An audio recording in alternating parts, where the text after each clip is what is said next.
that you have been tuning into the Bronco. You surely need to think around 2018 Ford Bronco discharge date. The bits of gossip about the Bronco have been heard even from 2015.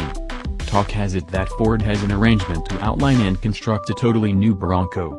Around then, Ford rejected the gossip, asserting that they don't have such an arrangement and they aren't working at such a task.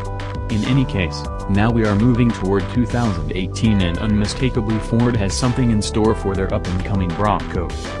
With the affirmation, do you surmise that there is as of now an affirmed explanation around 2018 Ford Bronco discharge date? Not by any stretch of the imagination. In spite of the fact that the likelihood of having another Bronco is interesting for a few people, there haven't been numerous insights about the generation.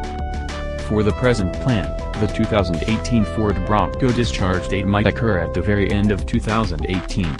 On the off chance that the arrangement is to some degree late, it will be accessible at the mid-2019. It is even conceivable that the new Bronco will be available in 2020, who knows?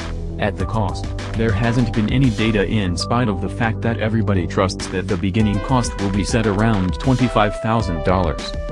On the off chance that Ford is genuinely accompanying such a value conspire, the Bronco will go up against Wrangler from Jeep, albeit present-day bundles are normal from the new Bronco.